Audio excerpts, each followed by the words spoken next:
They say the store was quiet because of budget cuts. Less music, fewer staff, shorter hours. But that's not why it was quiet. I knew that kind of silence. The kind that wraps around your throat and dares you to speak up. The kind of silence that smells like fear. I walked into Ridgeway Market on a Monday morning, dressed like any other temp worker. Plain navy polo, khakis, visitor badge that read Ike, Inventory Support. Nobody looked twice at me, which was exactly what I wanted. I wasn't there to be seen. I was there to see. And I saw her. First thing, lane 4. Kira. Thin frame, red-rimmed eyes, hands shaking just a little as she scanned groceries for an elderly woman holding a bag of sugar and a can of soup. The customer smiled politely. Kira tried to smile back, but it cracked. That's when he appeared. Rick! He came stomping up behind her, clipboard in hand like it was a weapon. Crying again? He barked. What the hell is wrong with you? His voice sliced through the air like a cleaver. People flinched. A toddler in a cart actually started crying. Kira didn't say a word. She just blinked fast, held her breath, and whispered, Sorry, Mr. Halston. But Rick wasn't done. You want to cry, Johnson? Go stock tissues in aisle 8. I don't pay for drama. I pay for speed. He said it loud, real loud. Customers stared. A few employees froze. No one moved. No one said a damn thing. He scoffed and walked off, boots pounding like he owned the floor. And me? I stood 2 aisles down, pretending to organize a stack of rice bags, pretending to be new, pretending to be no one. But inside, I was burning. I've seen a lot of things in my life, been through worse. But watching a grown woman get humiliated in front of a crowd, while everyone acted like it was normal, that'll mess you up. Still, I didn't say a word. Not yet. Because the truth is, I'd built this store. Not just this one. The entire chain. Morris Mart. I was the founder, the CEO, the guy who used to haul crates of tomatoes out the back of a truck 30 years ago. Somewhere along the way, I got too busy signing contracts and reading spreadsheets to notice what was actually happening on the ground. Until I got a letter. No return address. Just 5 shaky words on cheap paper. Please help us. Store 12. So I came. Not as the boss, just Ike the temp. And what I saw, it wasn't just mismanagement. It was targeted cruelty, racial bias dressed up as policy, control masked as efficiency. And Rick Halston? He wasn't some incompetent fool.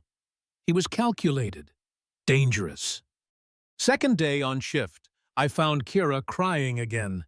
In the break room this time, hiding behind a snack machine. Said her son had an asthma attack over the weekend and she missed a shift. Rick called her unreliable and slashed her hours from 30 to 10. She could barely afford gas to get to work. Jason, young stock boy, quiet, nervous, told me Rick did it all the time. Punish the outspoken, reward the obedient. He once cut a woman's schedule in half because she asked for Sundays off to take care of her elderly father. I nodded, took mental notes. Every face, every story. Jorge limping through his double shifts. Linda working 5 graveyards in a row. Marcia stuck on Sundays forever. And Kira still showing up, still trying, still getting kicked down. That night, I didn't go back to the fancy condo the company booked. I checked into a crappy motel across the street. No AC, no hot water. Just me, a notebook, and a long list of names. By the 3rd day, I'd had enough. I waited till Rick left for one of his smoke breaks and slipped into the manager's office. smelled like stale coffee and cheap cologne. The same password still worked from years ago. I logged in and started digging. And what I found? I'll never forget. Kira's records marked with notes like emotional risk, no leadership potential, final warning, seen crying.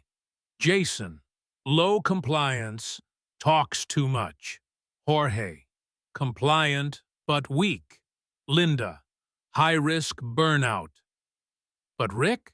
Rick had no shifts logged, just approvals. Bonus after bonus for efficiency improvements and cost cutting.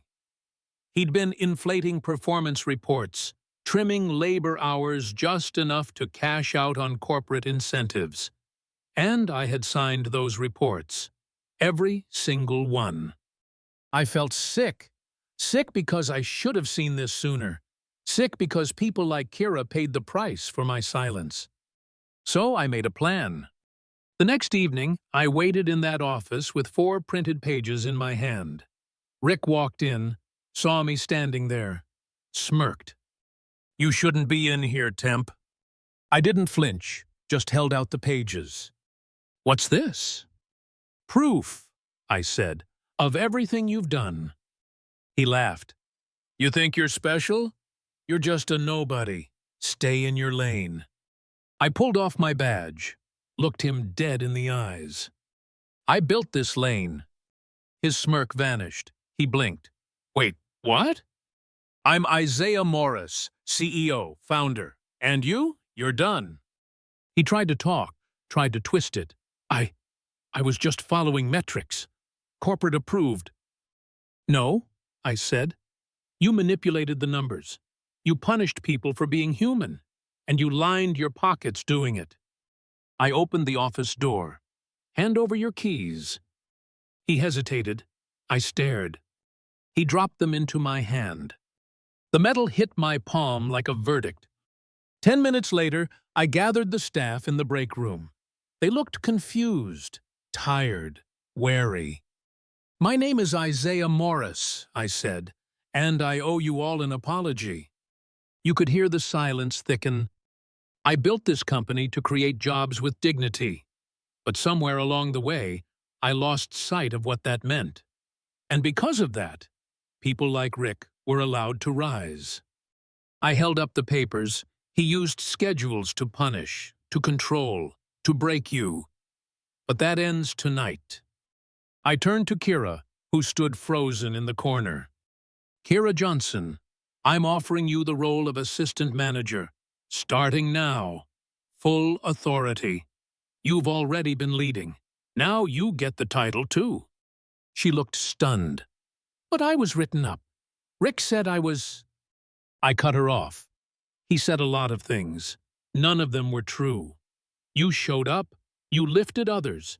You kept going when this place gave you nothing but pain. That's leadership."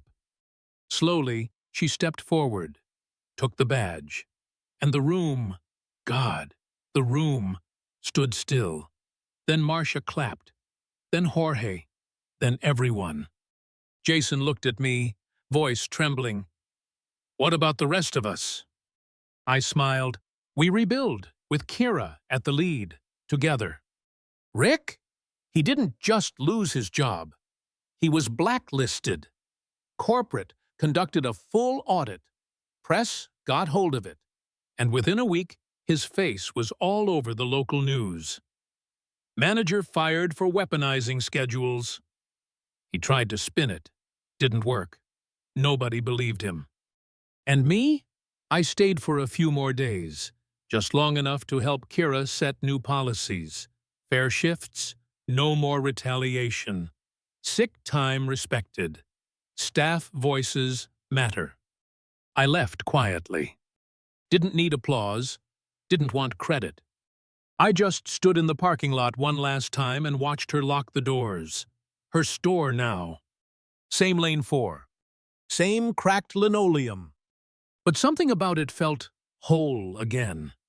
Not perfect, but whole.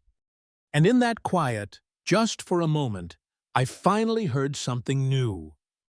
hope.